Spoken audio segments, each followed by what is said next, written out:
এই যে দেখছস এইটা হইলো গিয়া এই যে এই টাঙ্কিটাই তোরা দেখাইছি আর এইটা হইলো বাড়ির পিছনে বুঝছস এই যে এই যে বাড়ির পিছনটা দেখছস এই দেখ ওই যে পিছন এটাও কিন্তু স্কোয়ারই এই জায়গাটা এই কোনাটা পাইছে শুধু এই কোনাটা এটা বাথরুম ঠাথরুম দিতে পারবি বুঝছস না এটা কিন্তু পুরো বান্দা মহল্লা দেখছস এই দেখ আশেপাশে দেখ এটার আশেপাশে এই যে বাড়িঘর হ্যাঁ বাড়িঘর থাকলে কি হয় একটা নিরাপত্তা একটা এটা কিন্তু পুরা পুরান মহল্লা এই যে পুরা পুরান মহল্লা এই যে আর এই যে হলো টাঙ্কি বুঝছস হ্যাঁ কোনটা এইটা তখন খালি জমির দাম বাড়ির দাম না বাড়ির দাম নাই এই বাড়িতে এখন থাকতে পারবো ঠেকা কাম থাকতে পারবো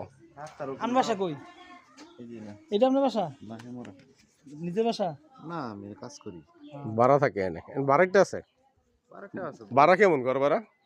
2000 3000 4000 পালাই গেলে দাম একটু বেশি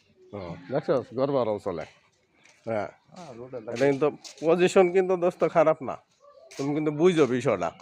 এখানে বাজেট দেখতে হইব পজিশন দেখতে হইব হ্যাঁ লোন লইতে হবে কিস্তি লইতে হবে হ্যাঁ বুঝছো তোমার দেখতে হইব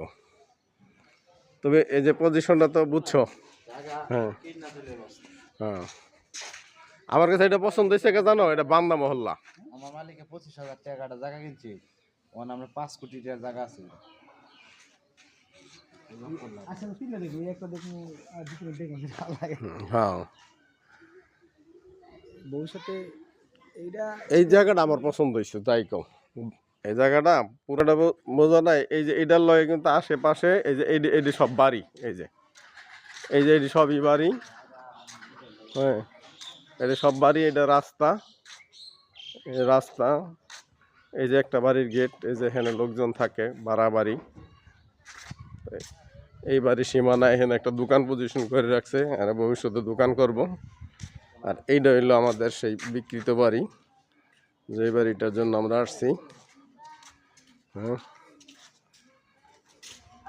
এটা বন্ধু স্কোয়ারই বুঝছি আমি কাহিনীটা কদ্দুর প্যাঁচ খাইছে বুঝছো এই যে দিকে আমি তোমার জিনিসটা বুঝাই দিই তুমি এখান থেকে খেয়াল করো জায়গাটা হ্যাঁ এখান থেকে সোজা স্কোয়ার এখান থেকে স্কোয়ার এই যে এই জায়গাটা রাস্তাটা যাওয়ার কারণে হ্যাঁ 20 ফিট না 20 ফিট হইব গেটটাই তো 5 ফিট হইব এটা কি 10 ফিট হইব আমার পায়ের মাপে 7টা দিলে 11 ফিট হয় হ্যাঁ তোর পাও একটা 1 ফিট হইব